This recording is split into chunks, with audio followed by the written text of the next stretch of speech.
All right, welcome back to episode number 5 of Trapanischoice. Your host, Nick Trapani. I've got a very special guest with me this evening. One that I've actually known my whole life. You know, not too many people you can say that you've known your whole life, but I've got my mother here. Now, there was a phone call that was put out before our last podcast with Bobber, Dick and Will. And from that, there was a bit of hype that a lot of people wanted to know who you were and why it was okay for me to talk to you like that. So I'm sure they wanted to know who I was.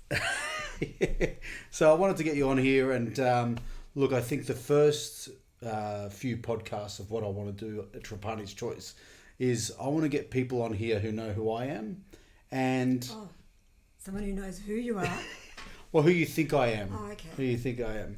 Yeah, so basically, you know, as I said, the first few, you know, I've had Will on here when we were setting up the cameras. I've had Bobber, Dick and Will, and they've painted a little picture of who I am. And I thought, who better, other than my mother, to get on here and basically really tell the truth of who the fuck Nick Trapani is. So, do you value your friends?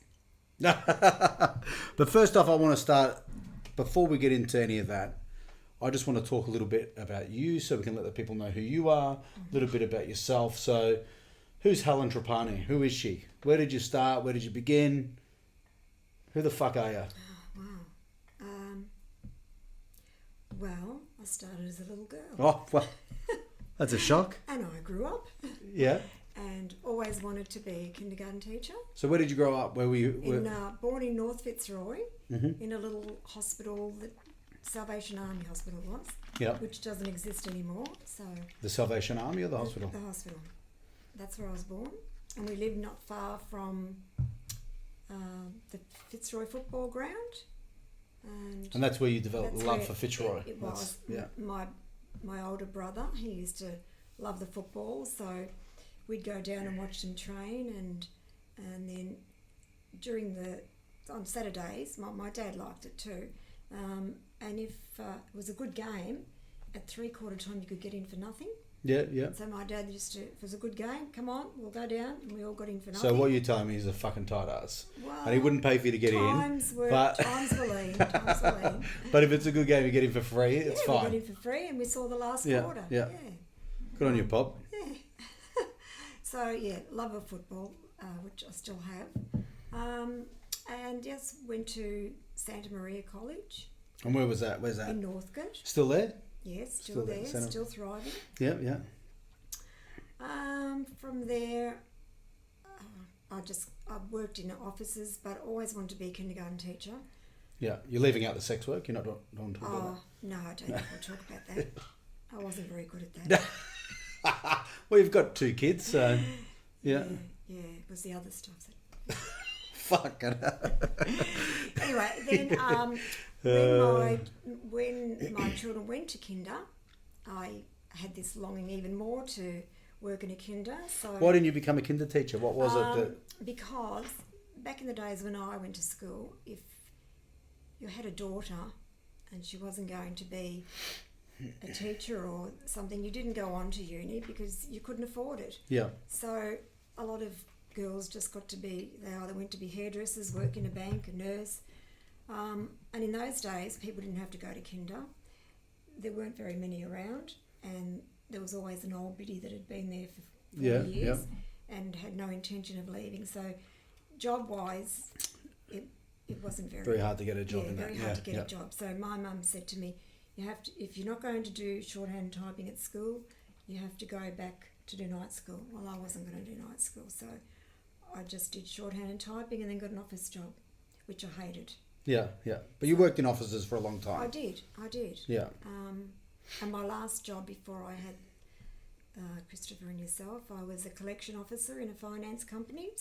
So you're collecting the money? You're going knocking on the door, demanding the money? No, I was helping people budget that got themselves into trouble so that, they could repay their loans, and that was interesting. I love working with people, so it was a very interesting job, getting them in and helping them out. And I left there because I was pregnant, so I left there. That was my last job. And then you spent many years taking on the role of the mother. You know, you didn't want to go back to work. No, You I actually, didn't. you know. That's right. Well, I mean, one good thing you've done in life is actually you were there for your children. I mean, if you could put anything down, you stopped working. Thank you. I didn't know you appreciated You that. stopped working and you looked after my brother and myself. I did. And you did an okay job. Oh, thanks. You know, I mean, I think I'm a testament. If you look at my record, which we'll get into, I mean, I how you only raised mothered me. you up to a certain point. Yeah, but I loved being a mum. That was loved. As your calling in loved life. it was at that stage. Yeah, Was changed. No, I was. You've given up on it now. You thought, fuck, that's too hard. It didn't go so well. Yeah, I'll try on my grandson now. There's no hope for him. Loved being a mum. Yeah. Loved school holidays. Everybody thought I was crazy. They'd be, school holidays, and I'd be saying, I can't wait. So really enjoyed my children. And I think as a child, my memories are of doing those things with you. You know, I remember going to the swimming pools and all the movies, all the activities. I remember standing in line at High Point for the Lego show for about 2 hours. We lined up to get into the Lego show. So we did all those. And I do remember actually when you did get a job when we were young, and it was something to do with food stalls or like food displays in shopping centres or something, wasn't it? And we drive around to oh my God. I remember felt like in the car for ages. You probably were, remember that? And you'd leave us in the car and you'd go running. What would you do? I had to supervise. And let's just clarify, you could leave kids in the car back then. But you could. And you were old enough to. Joking. I don't even know that I was left in the car. I don't know either. I don't think No, I don't did think so, yeah. No, that was just helping somebody out. I was supervising store, like what today you'd call it a pop-up shop. Yeah. It would be Cresta blinds or, somebody doing a pop-up shop, and I had to go and... I had memories that you gave posters or something. No, you had to check posters. That I had to report back to the agencies that they were doing all the right. But that was the first... That was just a little fill-in thing. And you did lots of arts and craft, I remember, as kids. And I remember more so my brother and maybe his group would come and they'd do craft and everything at our house. Little craft classes in the school holidays. Yeah, so and you held stalls. And then I used to do craft Yeah, work and have a you've been a market hustler. stall. Maybe that's where I get it from. Bit of a fucking hustler. You grind, bit of this, bit of that. Can we talk about the drug dealing? Is that... Can't be spoken about. No. But no, look, I think, the one thing that if anyone can say anything wrong, the one thing that they can say is you've been a good mother to my brother and myself. Thank you. And Don't make me cry. no, for those that don't know, my older brother does have disabilities, and my mum and dad have been there, and they still basically support him to this day. So parenting's never stopped for you. It's been one thing that you've had to do, and I challenged you. Yeah. So if you could sum it all up, and as I said, my brother still lives with you and you still care for him and whatnot. He's capable of doing some things, but we'll always need someone there to sort of help him out with the finer things and support him.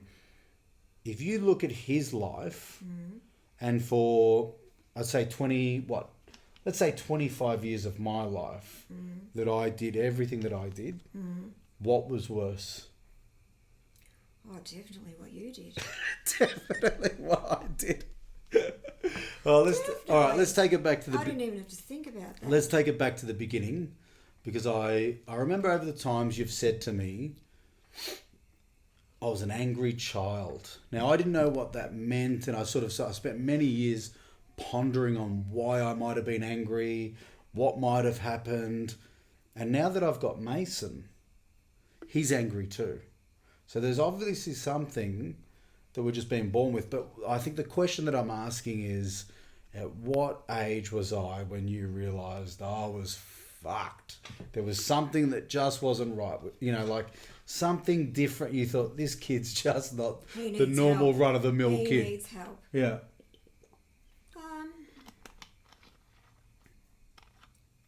Well, I've got a bit of dementia.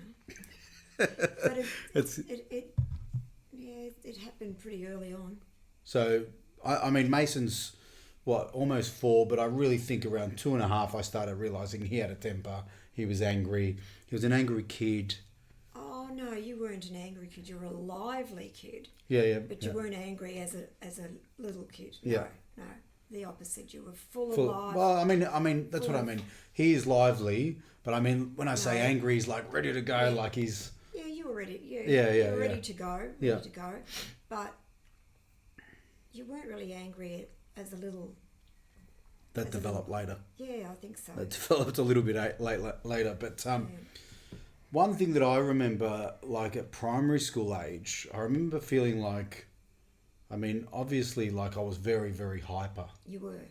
But to me, I just felt normal. Like I just felt like a normal kid. And I remember you saying to me, you know, that some of the other kids' parents were like a little bit concerned because I was so lively that they didn't want to invite me to birthday parties because they thought I was just trouble. Because you get that sort of image of like, you know, like if you're really lively that you might, you know, disrupt other kids and whatnot in the primary school. Do you remember that at all? Put it this way, when Christopher was at school, they used to put every naughty boy next to him because... So Chris is my brother. I'd say, Yeah. why are you always putting these people next to Christopher? Yeah. And they'd say, because he concentrates so hard on what he's doing, he doesn't even know they're there. But you would have been one of the naughty boys that got put next to Christopher. Sat next to him. And I think school for me was, you know, like I did struggle academically. I really did. It wasn't for me. I didn't enjoy it. So really that's where I started to become the clown. You know, that's where... How old do you reckon I was? Like primary school, I'd have to say. Yeah, it's probably within the upper years of primary school. Yeah. You did struggle, and I did struggle with all your homework too. You did most of my homework. So if we look at St Mary's and Loyola College, I think you did a lot. Loyola, yeah, You did a lot of. I did most of your assignments. So it's been a bit of a fraud, my whole schooling. But they just kept bumping me up. They just kept. I think each teacher wanted to get rid. They of wanted you. to get rid of me. And at the end of, I remember end of year 10, we had a meeting, and we'll get more into high school and stuff like that in a moment, but end of year 10, that they had a meeting, they called a meeting with you and Dad, and, you know, they wanted to, like, get rid of me, basically. They said, look, I don't think school's for Nick, we're not babysitters, blah, blah, blah, and I didn't know what I wanted to do. The only thing I thought I wanted to do was be a chef. I love cooking, I still love it to today. It relaxes me. But I still wasn't sure. You know, I didn't know what I wanted to do with life. And so I didn't want to leave just yet. The course that I wanted to do was hospitality management because I've always known that even if I'm going to do something, I want to have my own business. So that course, you had to have had minimum your VCE. So I knew I wanted to stick it through and just pass so I could go do that course. And I did. That's what I eventually did. But year 11, they did the same thing. They called a meeting. We want to get Nick the fuck out of here. Yeah, you were a bit of a handful, but I think by the end of year 11 you realised that, hang on, I don't really want to I've got to stick it out. yet. I've got to stick it out. And then we instilled in you that, look, you only have to pass. You don't have to get top marks. You just have to pass to get that piece of paper in your hand, opens more doors. Yeah. And I think, you know what I think, and I look at that with Mason now, and you know, when you have kids, you don't realise what the things you sort of look at. And with Mason, my mentality is, because I see a lot of other parents how they do things, and I see how I was raised. And I guess when I was good at things, you and Dad pushed me to do, you know, like to follow that. You created that drive for that. You know, you helped me to push along, and that's how I see it with Mason. So, you know, whether or not he's academically smart, it doesn't bother me. If he's got a drive for a sport, I'm going to hone in on, like you guys did with basketball. For me, I was really good at basketball when I was young. And, you know, you drove me to every game. You know, I was playing Saturdays for a local team. Then I started playing rep ball for Mill Park Pacers. And, you know, you drive. Some nights we'll be going to Frankston. We'll be going here, there and everywhere. And you guys did that. So you really showed me of what that's like. And I think instilled that that mindset of, not every kid has to be academically smart. Oh, exactly. Not every kid has to be this or that. It's, you're good at something. Or if you've got a passion for something, which is, because I wasn't allowed to go and be a kinder teacher, it made me think, no, look, if someone's got a passion for something, even let if them it's do to it. be, a garbologist. And I did that. Yeah, you did. I did do that You did because do that. I was quite young and I said I always wanted to be a garbo. You know when kids say they want to be a police officer or whatnot? I always said I wanted to be a garbo. And I did it. And I mean, my God, was that an eye-opener. I'll never forget. I had the driver, his name was Mad Mickey Wielden. That's right. Fuck, I hope he reaches out to me if he sees this. Mad Mickey Wielden. I'll never forget. I was just out of high school and, I didn't know life. I didn't know, I hadn't really been exposed. I'd seen things and probably seen more than kids my age, but still I wasn't exposed to the underworld. That's what they were. These guys were hardcore criminals. And I'm glad I got in when I did because it was still the days where you'd run on the back of the truck. That's all I wanted to do was be on the back of the truck running. I'll never forget, I got there and he goes, "Can you fucking keep up? Can you keep up?" And I said, "Yeah." I knew I was going to run that day because I thought I'm not going to let this guy down. And there was a guy on the back of the truck with me and he was a African guy. And this was the first time that I'd ever experienced racism in my life. I didn't know it existed, never really, never thought that it was anything. And there was once, we'd gone 3/4 of the way through the shift and he pulls over and he goes, "Nick, jump in the car. We'll let the Black Sea do the rest." And I'll never forget this. It was like, and I'm gobsmacked and I'm like, just get in the truck, do what he says. If it could go back to today, I would have said something, but I didn't know. I was, early job, just a kid. And then what happened was one of the days we were turning a corner and on the back you can tell how far, if you're coming close to a corner. You'd say, "Yep, you got plenty of room to go, Mick, just go. And that's what this guy did. And we didn't have enough room. And the truck got caught on this sign and pushed one of the mudguards down onto the tyre. And Mad Mickey comes up to me and he goes, "Nick, I'm on this medication from my parole officer, that we've got to take." And he goes, "If I didn't take this, I'd smash this Black Sea." And he's going on and on and on, right?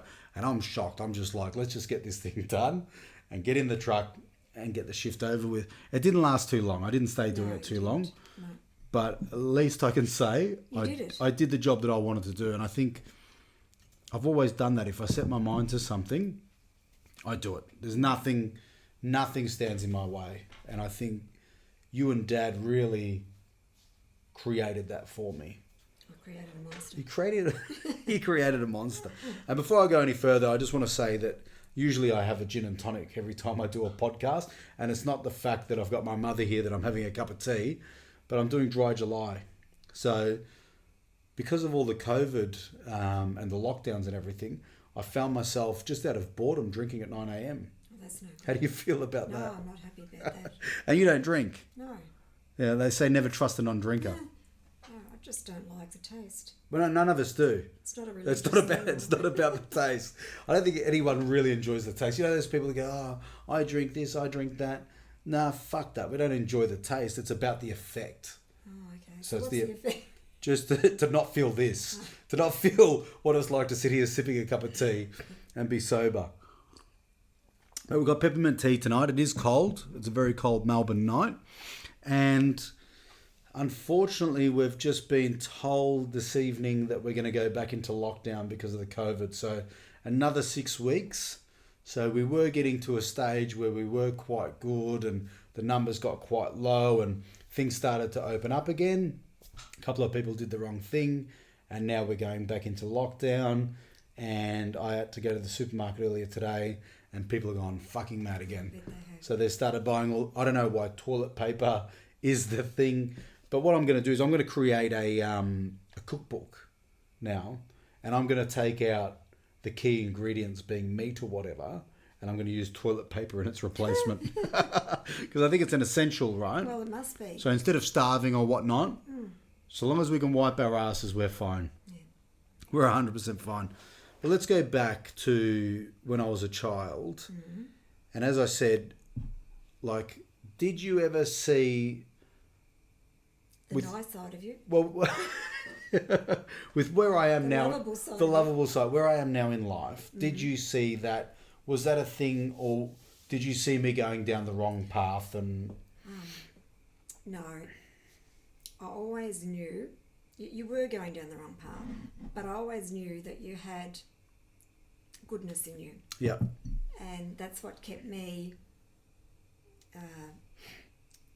going, trying to help you, doing what I was doing, because I knew deep down there was goodness in there. yeah. Thank goodness you had the goodness. Is it still there? Yes, it is. Still It is. Yes. Otherwise, I wouldn't be sitting Yeah, here. yeah. Yeah, it is deep.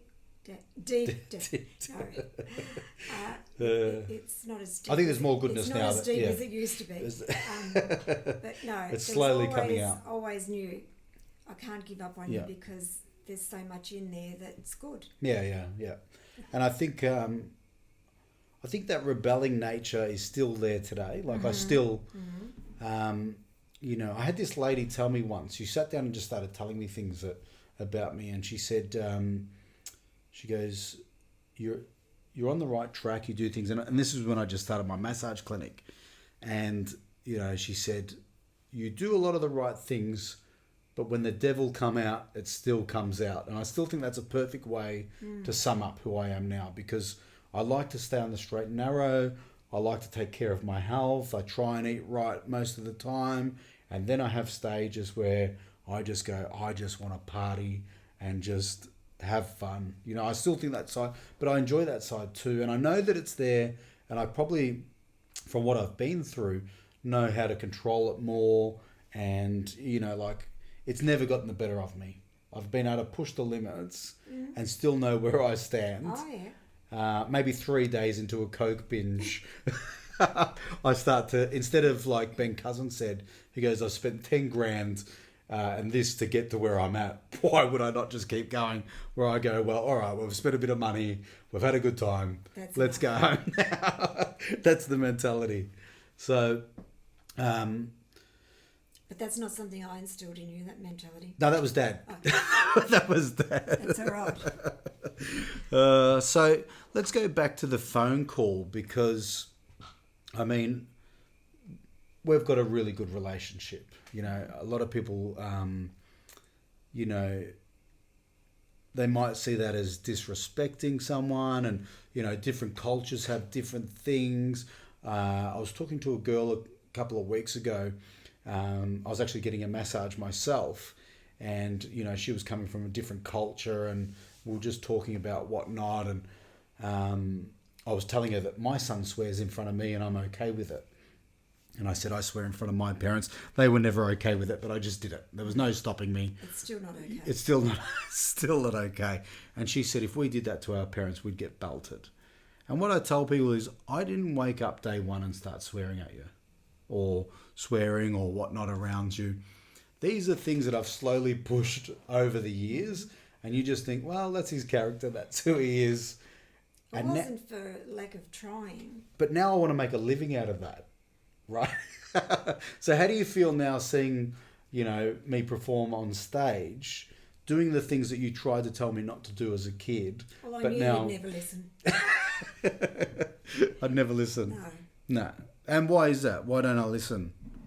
You think you know better. But as a kid, I always knew, right? I always said to you, what you tell... What did you say? I always would ask a question. Oh, yes. But I knew the answer. Yes. You'd ask something, and I'd give you the answer, and then you'd say, "Yeah, I know." And I'd say, "How do you know?" "I just know." I was born knowing. Yeah, I was born knowing.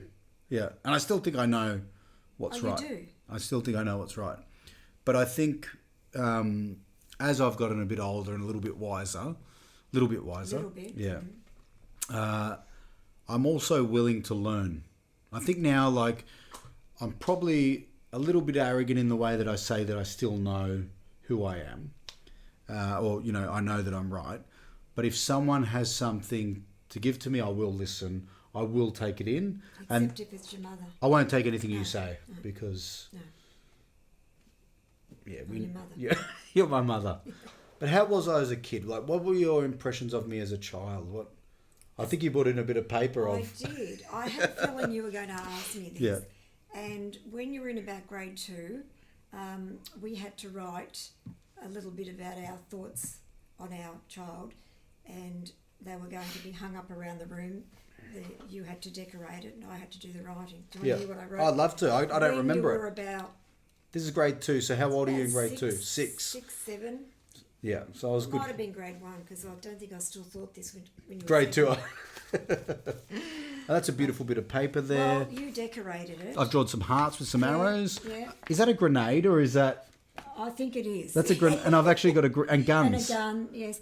I think you were... Wow. So Maybe there's you were guns, 7. grenades, there's a heart that's broken. Yeah, that was That's, mine. that's pretty fucked up, actually. That's depressing me now. It looks like a Ninja Turtle grenade. Actually, it probably is a Ninja Turtle because I used Yeah. to make those little finger puppets. It looks like one of those. Yeah. When you're... Okay. Yeah. All right. Okay. So, I said, Nicholas, my second son. You always had to add that in. I did. Like, you're not the first. No, you're not the first. No. I eagerly await his bright smiling face first thing every morning as he bounds into my bed ready to attack the new day. Yeah. He is, and always has been, a little ball of energy, filling our house with plenty of noise, laughter and practical jokes. He just loves life, the company of other children and any sport he can try his hand at. On the other hand, Nicholas is a very caring person with a heart of gold. That's that bit of deep thing I was talking about before. He dotes on his brother and is never out of his company. Each evening, I just as eagerly await our special cuddle and talk time before I tuck Nicholas in for sleep, which will recharge him for his next day, and I walk away thanking God for another day I've had the pleasure of sharing with Nicholas. How hard was it to write all those Look, I'm lies? telling you, that was not easy, but I knew it was going up. It was going on the wall. Yeah. So you had to compare with the other Well, the parents. yeah, that's right. That's right. I didn't want them to think that my son was any different. And you know what? Not a lot's changed because the minute I wake up now, I'm ready to go. You are. The second... And one thing that I always laugh at, because I think I always knew that I'd wind up in comedy. Like, I love that. I've always told jokes and Well, everything. even in that, I said you were always Laughing, always laughing. joking. And one thing I used to do every morning when I got to a certain age, when I still lived with you, was I'd walk out. So my bedroom was right near the kitchen. You'd always be making some and it'd be bright and early. And you know what I'm about to say here. But I would walk out. You'd look at me or say good morning, and I'd say, "Don't you fucking look at me," every morning, right? And so, like, the second I woke up, I was ready to start joking. And to me, the joke got funnier every day. You know, like, I don't know if you've ever watched Family Guy or whatever, but they like to repeat jokes. And there's some, sort of rules in the comedy world that, you tell a joke 3 times and it gets funnier each time. Well, waking up and saying, "Don't you fucking look at me," for no reason other than I'm a complete and utter idiot, just got so funny to me. And what was your thought It's process? Groundhog Day. Every Here he morning. comes again. Here he comes. He's going to say the same old was thing. there ever? Because in my mind, I think it's funny because I think maybe she doesn't think I'll do it today. Do you ever go, "He's just going to say good morning to me today," and bang, I do it again. No, because you would have disappointed me if you'd done that. Every morning. And I wasn't even looking at him. No, you wouldn't. You wouldn't be looking at me. It'd be what I say. But I can't look. I think, I can't. I don't have that relationship with Dad. He wouldn't. Like, imagine I did that to Dad. What do you reckon would have happened if I woke up and said that to Dad? Would there be much talking? No. No. Could you say it? Is it? You could say it because you were allowed to hit kids back then. Well, he would have hit you. You weren't allowed to hit kids then. You know that. Weren't you? No. You have to tell your father that. He didn't know that. Oh, jeez. Speaking of Dad, because I still to this day wonder. I look at you and, people go, "What's your mother?" And I say, "Look, she's an angel, right? She's an angel on earth." And I don't believe in God, so that's even more of a fucking miracle, right? So to think that you're an angel, what was it like? I try and picture Dad, what he might have looked like when he was young, and I think, what is it about this angry wog that you like? Is it the fact that he was an angry wog, or his runt of a penis? He You've just got something.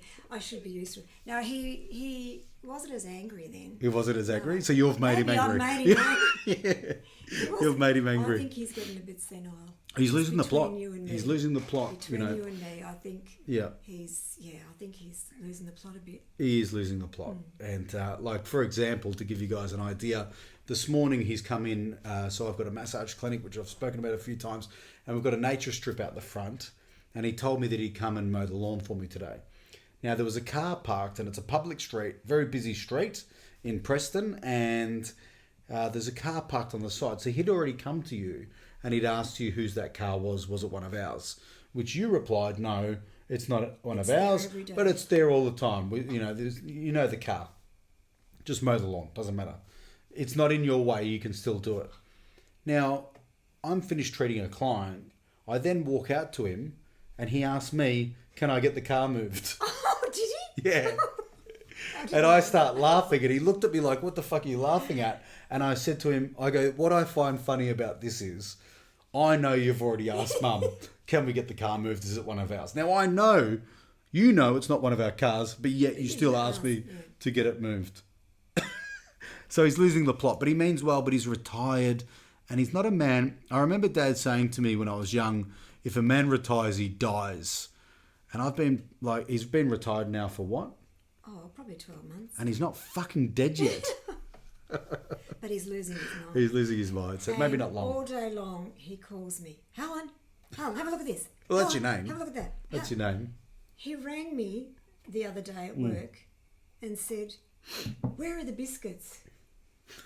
Because there's a man helping him with the pool and he wanted to give him a biscuit. Yeah. I'm at work and he wants to know exactly where.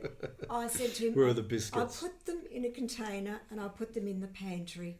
Open the pantry and have a look. I'm on the phone at work. He's looking for biscuits. Oh, jeez. The jeez. best one is, Helen, come here, quick, come here, quick, have a look. And I run in and he says, what do you reckon about what Jane Bunn's got on today? Jane Bunn. Jane Bunn. The weather woman. The weather woman. He's infatuated with He yeah. is. And he's not the only one. I've heard a lot of people, I don't watch the news, I don't watch anything like that because I believe it's just full of negative information that I don't need. It's not going to change my world. And if anything's important, like, look, we went into lockdown today, and the second it happened, I think about 4 people I walked past in the shops that I know, because I talk to everyone wherever I go, that told me we're in lockdown, so like, you don't miss anything. But Dad, he says hi to her when she comes on, doesn't he? She comes on the screen, he waves.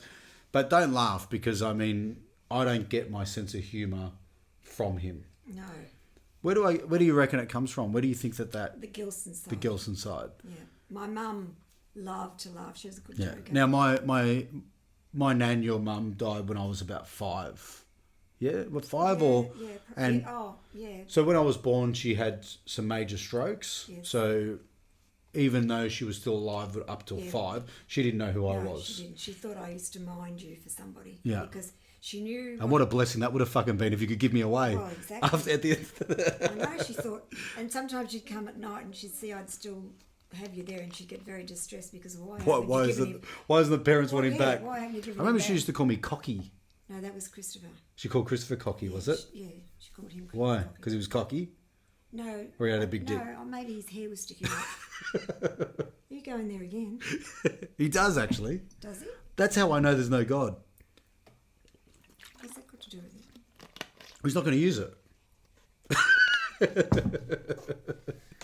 But, well, he might. You never know. He might have. He might have. But, yeah, so, sorry to cut you off and everything. So your mum was a very good sense of humour? She was. Yeah. And then my brother, my older brother, Yeah. he was actually a musician. He was a printer first. Then he used to play the guitar. Yeah. And throw a little joke in. Yeah. You know. And gradually he sort of liked the joke part better than the singing. So he threw in his job, took a big risk because he had a mortgage on his house and took a big risk and went into comedy and really did very, very well out of it. Mm. But in those days it was more like, stand-up comedian tells a lot of jokes. There's still that comedy today. There's still comedians that will tell short jokes. So their thing isn't to tell stories, Yeah. and that's not what he did. It was short, sharp jokes. Yeah. And he even was sent to Vietnam to entertain the troops. Yep. He was on the Ray Martin show. Hey Hey It's Saturday? No, that was my own younger brother. No. Yeah. Are you arguing with your mother? He was on Hey Hey It's Saturday. He told a joke you couldn't tell today about the Asian man calling. No? Wasn't that on Hey Hey It's Saturday? I don't know what you're talking about now. So that's my bit of dementia. No, but Colin was on Hey Hey as the For Queen of Babylonia. They used to have a dress up, and Colin went. Dad and I took him. Yeah. And, I'm sure he was. I'm sure Uncle Ray was on Hey Hey It's Saturday. I don't think so. Telling jokes. No. What was he on then? He was on the Ray Martin show. I don't know. Yeah. Yeah. He was on So the Ray Martin show. Okay. Yeah, that was. I don't know why I thought that. No, it was Colin. But so yeah, he made a good living out of it. He did a lot of luncheons for the football clubs, North Melbourne Football Club. A lot of corporate work. Yeah. But mind you, I have another brother, as you know. Younger brother. So he's how much younger is he? He's 9 years younger. Yeah. Yeah. Yeah. 9 years younger. And he is funnier than. Oh, I wouldn't say that. Well, funnier than a comedian or funnier than Uncle Ray? Funnier than a comedian. Yeah. Well, he's actually naturally funny. Yeah. Yeah, definitely. You know, like if you're with him for 5 minutes, you usually end up laughing. You know you're going to have a good time. Yeah, I know when we go out for a drink or whatnot. Yeah. He's a bit of a people magnet, and everybody loves him, has a laugh. So I think the laughter has come from the Gilsons. From the Gilson side, yeah, because Dad's side a little bit different. Yeah. And people have, like I remember in primary school when we had events and stuff like that, and Uncle Colin was there, people actually thought he was my father, which is a bit weird, isn't it? It is. Like to think that but actually, there was incest going on. You and him look like. We look quite similar. Yeah. But I mean, as later years went on, before I got into comedy and everything like that, I remember talking and telling Uncle Colin that, I wanted to get into it, and then we'd run through jokes together. Obviously at the side of the table, because we didn't want anyone else hearing the sick shit that was in our head. And we still tell each other jokes today, or send each other jokes or whatnot. So that humour has never died. That's always stayed in that side and something. All right, welcome back. We had a little bit of a glitch there. Sorry, Mum. Didn't realise that the iPad was recording to the cloud, not the iPad. I'm new to this whole podcasting, so well, I'm newer. You're newer, so thanks for sticking around. And I guess that's why I have people like you on in the beginning as well, because when we have these little fuck ups, at least it's with someone like you and not someone actually good. Okay. You know what I mean? Yeah. I can take it. So, and thanks for making another cup of tea while I was sorting all that out with Mahale. I think we needed it. But look, I think before it stuffed up, what we were talking about was where I got my comedy from, and we were talking about my uncle being a professional comedian, and then also your younger brother. I think you said he was even funnier than. In day-to-day life, yes. In day-to-day life. I love how you cover that up. But I think for me, growing up, like having a comedian as an uncle, and then also having another uncle that was, in your words, funnier than the comedian, it wasn't an outrageous thing to want to be a comedian. No. If someone in their family is an actor, you'd probably think that acting wouldn't be out of the picture. So, that's really sort of spurred me along and not made it seem like it's something that is too far to reach for. It didn't seem like well, it's a hard task, but it didn't seem unbelievable. Yeah. You know what I mean? Yeah. So,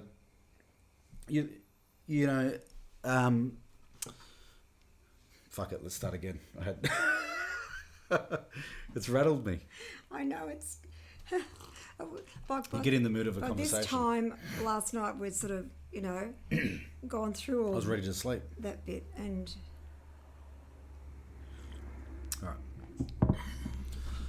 All right, guys, welcome back. We did have a little bit of a technical difficulty I didn't realise that the iPad was actually storing this on the iCloud, not the actual iPad. Whatever you say. Mahal's luckily enough been up fixing this at 3 a.m. for me. We've woken him up and got him sorted out. You've made some new cups of tea, so thanks for sticking around. It is getting quite late. That's the mother in me, another cuppa. Another cup of tea. And yeah, look, I think what we were talking about before the podcast had its glitch was that, you know, your older brother was a comedian, but your younger brother was funnier than him. Don't tell my older brother, though. He might listen to this. He may. And, yeah, so basically, for me growing up, having an uncle that was a comedian didn't seem like it was out of reach. You know, it was too far of a thing to become a comedian. So, you know, I guess if you had someone in your family that was an actor or something like that, maybe you would think that, you know, you could be an actor. Where did this come from? Yeah, where did you get it from? And I do really feel like it is a calling for me to be out there, and I just love entertaining. So, you know, like even now when I sit back and think about comedy and where I want it to take me, people want me, you know, people ask, you know, where do you want this to go? For me, I want it to go global, but not even thinking about like money side or anything like that. You know, except for my sponsors. No, it's not about the money side. It's more about like notoriety. I just want people to know who the fuck I am. Yeah, I think I'm insecure. Are you? I think I'm insecure, and I just want them to know me. I want to be a household name. And no, but seriously, I think I've always just enjoyed making people laugh. So I get a kick out of seeing people happy and laughing, and that's really why. So as far as you can spread that, that's what you want to do, you know. So, yeah. But, look, thanks for sticking around. I know it's getting really late now, and we're all very tired. You've missed MasterChef. Yeah, too late to watch it recorded. And I've been watching a bit of MasterChef as well, and I still think it's hilarious. I think I spoke about it in the first podcast about, you know, watching a show that they're cooking under such high pressure and anxiety when we're in a time when people are at home suffering just as much anxiety. I know. Who could do that under so much pressure? It's unbelievable, isn't it? Is. I love cooking too. That was, you know, such a passion of mine. And, you know, I guess I got that from you. I remember you buying me my first cookbooks. And, you know, it was funny. One of my favourite recipes when I might have been maybe 4 or 5 was toast with sugar and cinnamon. That was in a fucking book. It was. How basic. And you needed a recipe for that. So, but you know, I remember cooking with you as a young kid, and they're things that sort of were instilled in me, and I try and do that for my son now. I may have a little less care than you have. Yes, I didn't have you with your hand in the hot saucepan stirring away with the... No. Yeah, he's burnt himself a couple of times. And he's also, I got a set of global knives, and he uses them as well. No, well, no, I was more caring. So I think, like, you know, if he loses a finger, at least he'll learn the hard way. But I definitely got a lot of my traits from you, and I try and hide the ones from Dad. I think. I know you've got the gardening as well. I do like gardening. You like more of the flowers. I prefer growing all my own marijuana. Right. And, you know, because then I know the quality of it. That's the problem here, is that the hydroponic setup is, you know, they pump it full of shit. It's horrible. I want the nice, you know, I actually know nothing about it. Is that what's in the pot behind the shed that's in my house? Yeah. You told me they were carrots. Tomato plants. But no, look, I prefer growing all my own fruit, vegetables, that type of thing. Whereas you love your flowers and love cottage gardening. So, look, you know, the main reason why getting you on this podcast and why I'm getting some friends on in the beginning is for people who don't know me to get to know who I am. And we've spoken a little bit about, you know, who I am, and, you know, touched on several different things. But you know, you are probably the closest person to me in life. you work for me. You know, you've had to look after me through all the hard years and everything like that. When you see me on stage now performing horrible jokes, do you feel like you've done a good job as a mother? Do you think people look at you? I've done something wrong. You've done something wrong. What do you think it is? Well, maybe I didn't wash your mouth out with soap enough. I remember you did wash my mouth out one did. day with soap. I did. And it didn't go so well, No, did it? no, You never did it again. No, I spat it out, didn't I? I took that out of the book that I'd been Yeah, reading. yeah, I wasn't going to get... And I think I was difficult because my thought process is so much different to other kids, where you could probably take something off another kid and, you know, that they loved, you know, if someone loved playing PlayStation or, what, you know, games back then, they weren't as big, but if they had something... But I don't think there was anything that you could take off me that I would care about. Like, looking back... Like, how could you have disciplined me? Like, would you do it another way now? If I'd have known you were going to end up like this, yes. I might have gone to a child psychiatrist. For yourself? Yes. To find out what I was doing wrong. What you were doing wrong. But do you think there was anything you could have taken away from me or anything? I don't think there is. Looking back, I don't think that, you know... No, not really. I just made too much of an effect. I just rebelled against everything. There was even a long time there that I was against society, money, the government, anything that was sort of power. The police. I still look, you know, and if there's any police Anyone watching, we with a love bit you. of But I'm not authority. really a big fan of the police still to today. And they're getting a bit of a bad rap at the moment, actually, around the world, with a few things that are going on. And, you know, it's changing a bit of a course of history with the Black Lives Matter movement and whatnot. So, yeah, but growing up, police weren't my favourite people.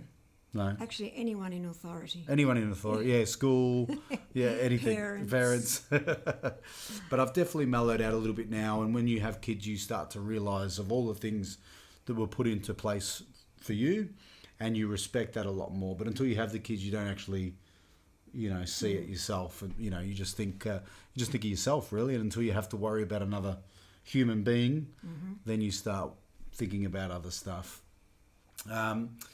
Yeah, look, I don't know. Have you been watching any of the other podcasts? Have you seen anything that's on them? I have. Yeah? Some of them. So there was a segment that we have started doing where we were, one of them that we were doing dares.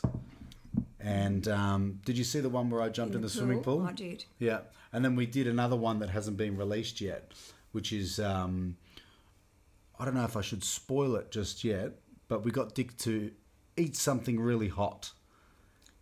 And look, I, being me, wanted to try if it actually was hot because I wanted to know what pain he's going through. For the dare, I need to know how So you bad the probably dare ate was. more than him, No, so- I didn't. I just had enough. And I've never in my life felt I can eat spicy food. I love spicy food. But this was instant hiccups. I felt like I was going to vomit. I had saliva pouring out of my mouth. And it just kept getting hotter. Like you think that it would go away, and it was another step up and another step up. So that's definitely a segment that that I want to keep going. I think it's quite funny. And another segment that we're getting is my shit list for the week. I hope I'm not on that. Not yet. Oh. Not yet. But Speaking of shit, speaking of shit, I had to clean it off your shoes the other you did day. have to clean it off my shoes. And, you know, that's for anyone that walks their dog near my clinic yeah. and doesn't pick up their dog shit. You know, that's, you know what? Fuck them, Mum. Tell them. They're on the shit list. They are. They are I on the had to shit. clean it. So They are. for starters, people that don't pick up their dog shit on the side of on the footpath when you're walking your dog, carry a bag and pick up your dog shit. Otherwise, I step in on it. Then I walk into work. I massage 2 people before realizing I stink like shit. And mind you, that they haven't come back. They haven't come back, no. And I wouldn't either. But you're on my shit list. If you don't pick up your dog poo, you don't deserve to have a fucking dog. Now, Also on my shit list, this is one thing that I cannot stand. I've seen it a lot lately, is people driving with a fucking mask. Why are you wearing a mask while you're in a car on your own? I can understand if you got someone else in there with you, but if you don't, if you're on your own and you're driving, why are you wearing a mask? You're an idiot, you're a moron, and you should have your license taken away from you. And even worse, I saw a lady riding her bike on the footpath. You're not even allowed on the fucking footpath on your road. Know the rules. Get on the road like every other vehicle that has wheels on the road, not the footpath. Reason being, if a car pulls out its driveway, you're going to die. And you weren't wearing a helmet. You're wearing a fucking mask and no helmet. Do you know the statistics show that 80% of people have serious head trauma from falling off their bike without a helmet on? Only 3% of people will catch the coronavirus when riding through fresh fucking air. Take the mask off, put it on your fucking head, you moron. Do you know, I just wish that this virus would just mutate into a different strain and just kill stupid people. But then we might lose you. You could. Have you got anything else you'd like to add to my shit list of the week? No, the dog was enough. The dog was enough. That ruined our week, didn't it? It ruined our week. Now, look, I don't want to keep you too much longer. It's been fantastic having you here. And look, there are still plenty more stories that I'd love to get into in the future with you. And, you know, this was more just a generalise of who we are, who you are, who I am, and people getting to know me. But I'd love to get into more of those stories, you know, where we can really talk about, you know, like my friends coming over and, you know, little stories of, you know, like my mates passing out on couches, still holding alcohol, and I was vomiting in the toilet or so. I want those stories coming out. But I've really enjoyed getting you here, and it has been a real sort of sentimental night as well. It is quite sad, and I'm glad we put this together as quick as we did, because we're actually going into lockdown again, being in Victoria as of tomorrow morning it starts. So this was the last night that we're actually allowed to film. Mm-hmm. We didn't plan this. We had planned to do it tonight anyway, but we may seem a little bit more flat than usual because subconsciously we are bearing that at the moment. And there are a lot of people out there that suffer with mental health and issues. And I even know for myself, I was just getting to that stage where I was really missing being, you know, up on stage, and I was trying to put that to the side and not worry about myself, because there's far worse circumstances out there. But, you know, and I know for yourself, you've got my brother there with mental disabilities who will struggle through these times. My dad's a fucking moron, and he's going to like cause hell for you because he's got nothing to do and he can't go out. And he was actually going away this weekend, which was going to give you a bit of peace. And now he's stuck at home. So I feel for you as well in these times. But to anyone out there, look, I hope this can bring you a little bit of laughter, bit of happiness. I will bring out podcasts during this time, more so than I did last time. Unfortunately, I don't know that I'll do Zoom calls or anything like that, just because I really love being face-to-face with someone and really having a good chat and getting a good connection that way. Sometimes it's a little bit difficult, and as you saw, we had technical difficulties tonight with recording, so I would hate to have that over a Zoom call and have someone waiting on the other end while we're trying to sort stuff out. It's far easier to do it face-to-face. So look, thanks for tuning in to Trapani's Choice. Make sure you click the like button down the bottom. Subscribe to our channel, Trapani's Choice. You can find all our content on Instagram, Facebook, and all our podcasts are on all social medias. So thanks for tuning in, guys. It's been Trapani's Choice.